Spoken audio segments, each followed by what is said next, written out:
وَإِن طَائِفَتَانِ مِنَ الْمُؤْمِنِينَ اقْتَتَلُوا فَأَصْلِحُوا بَيْنَهُمَا فَإِن بَغَتْ إِحْدَاهُمَا عَلَى الْأُخْرَى فَقَاتِلُوا الَّتِي تَبْغِي حَتَّى تَفِيءَ إِلَى أَمْرِ اللَّهِ فَإِن فَاءَتْ فَأَصْلِحُوا بَيْنَهُمَا بِالْعَدْلِ وَأَقْسِطُوا إِنَّ اللَّهَ يُحِبُّ الْمُقْسِطِينَ۔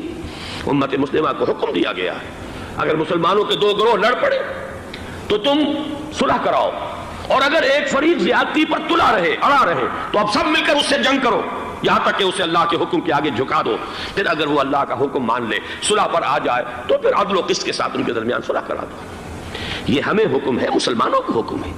لیکن یہ کہ یہ امریکی آ رہے ہیں اور امریکی استعمار اور امریکی مفادات اور اس کے لیے جو ہے پاکستان کا مسلمان سپاہی بھی جائے، میرے نزدیک کی کسی صورت میں صحیح نہیں۔ مطالبہ بھی ہو رہا ہے، آج ہی غالباً ایک انٹرویو آیا ہے شاہ حسین کے بھائی جو ہیں حسن بن طلال، انہوں نے بھی یہی کہا ہے کہ اس کو مسلمانوں کو آپس میں اس معاملے کو طے کرنا چاہیے، اس قضیے کو امریکی فوجوں کو یہاں سے فوراً واپس جانا چاہیے، اور یہی بات میں یقیناً تائید کروں گا، تحسین کروں گا۔ یہی موقف ایران کا ہے۔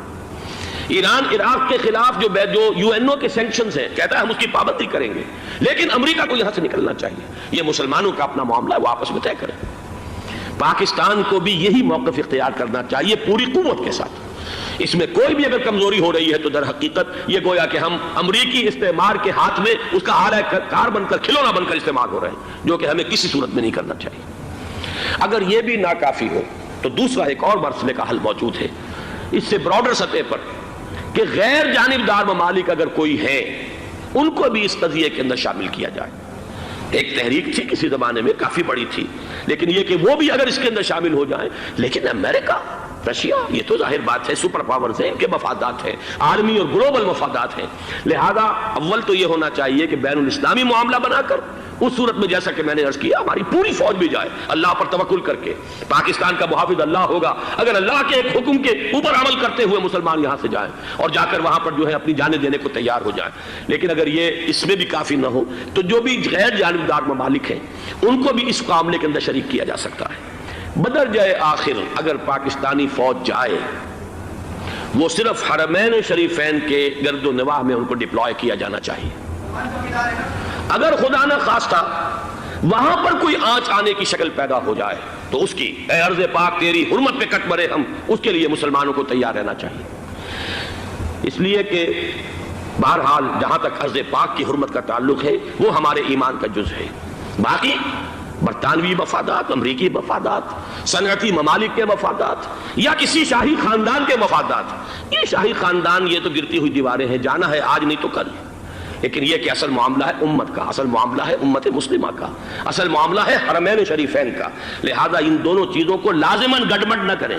آپ حضرات کے علم میں ہے کہ اس سے پہلے ایران کی طرف سے بار بار مطالبہ ہوا کہ حرمین کو بین الاسلامی کنٹرول میں دے دیا جائے اور سعودی عرب کا اس کے اوپر سے جو انتظامی عمل دخل ختم کر دیا جائے۔ میں نے کبھی تائید نہیں کی، اس لیے نہیں کی کہ میرا مشاہدہ ہے، میں گیا ہوں بارہا، سعودی عرب کی حکومت نے چاہے خود بھی بڑے بڑے محل بنائے ہیں لیکن حرمین کی خدمت کے اندر بھی کوئی کمی نہیں کی، اس پر انہوں نے اربوں ڈالر اس پر بھی خرچ کیا ہے، اس کے اوپر انہوں نے اس حج کے انتظامات پر پوری حکومت جو ہے وہ اپنے آپ کو لگائے رکھتی ہے۔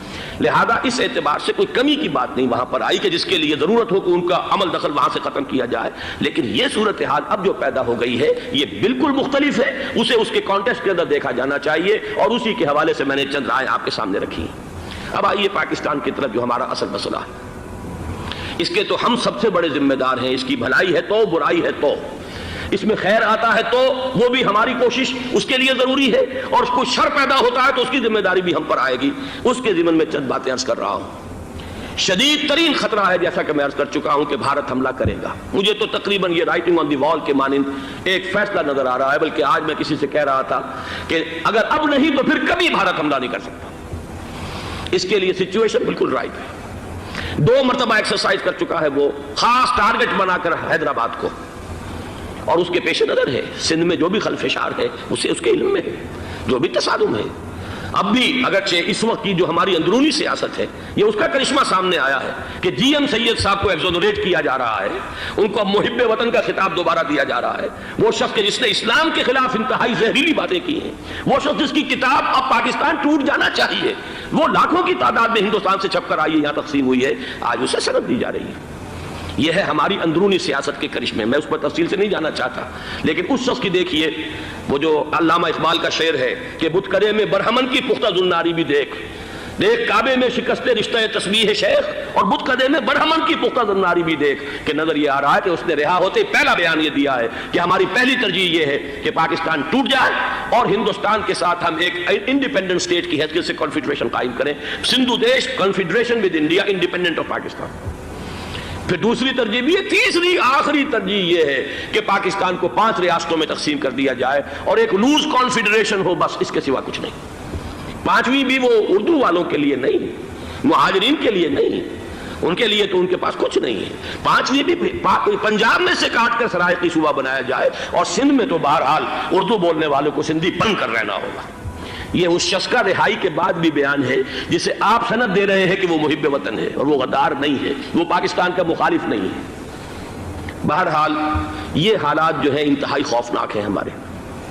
آج کشمیر میں جو صورتحال ہے ہندوستان کے لیے انتہائی تشویشناک ہے.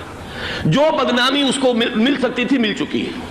اور یہ آپ نے دیکھ لیا وہ امریکہ بہادر جو 1.5-2 لاکھ آدمی لے کر پہنچ گیا سعودی عرب میں، اس نے انگلی تک نہیں اٹھائی ہے کہ کشمیر میں بھارت کیا کر رہا ہے. یہ ہے ان کی ڈبل سٹینڈرڈز، یہ ہے ان کی بے ایمانیاں کہ بھارت جو کچھ کر رہا ہے وہاں. آج اگر ظلم ہو رہا ہے کویت میں عراقیوں کے ذریعے، پورے ورلڈ ٹیلی ویژن پر، CNN پر، فلاں پر اور اخبارات میں، آج بھی ایک لمبا مضمون میں نے اخبار میں پڑھا ہے. لیکن یہ ہے کہ کشمیر میں کیا ہو رہا ہے کہیں تذکرہ نہیں ہو رہا.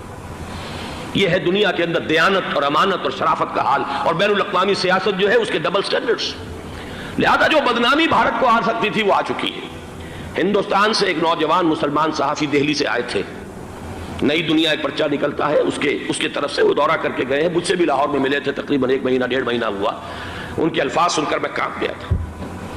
انہوں نے کہا تھا کہ بھارت کی حکومت اس کے اوپر تلی ہوئی ہے کہ چاہے ایک اور آخری کشمیری کو بھی ہلاک کرنا پڑے، وہ کشمیر کے اندر کبھی بھی کوئی معاملہ جو ہے کشمیر کی آزادی یا کشمیر کو پاکستان کے لیے جانے کے لیے تیار نہیں ہے. کیا بگڑے گا اس کا؟ آپ سمجھئے کہ اگر 80-90 کروڑ قوم کی ایک قوم ہے، 1 کروڑ آدمی ختم کر دیں، ان کا دل تو جو ہے اس پہ دکھے گا نہیں. حال ہمارا یہ ہے کہ ہم تو کوئی چیلنج بھی نہیں کر سکے. ہم تو اپنی صفائی دیتے رہے کہ نہیں ہمارا کوئی ہاتھ نہیں ہے، ہم نے کچھ نہیں کیا ہے، ہمارا کوئی اس کے اندر عمل دخل نہیں ہے. بس یہی ہماری ڈپلومیسی کا شاہکار رہا ہے. یہ حال ہے پاکستان کا. لہذا بھارت کا وہ معاملہ جو ہے، میں نے جیسا کہ آپ کے سامنے مختلف فیکٹرز گنوا دیے تھے، اندرونی اس کی سیاست، اندرونی خلفشاں، وہ تو اب آ کر رہے گا. اللہ یہ کہ اللہ تعالیٰ کے قبضہ قدرت میں ہر شے ہے، وہ ٹال دے تو ٹال دے. مجھے اقبال کا وہ شعر یاد آ رہا ہے، تقدیر تو مبرم نظر آتی ہے ولیکن پیران کلیسا کی دعا ہے کہ یہ ٹل جائے. ہم دعا کریں کہ یہ ٹل جائے وقت.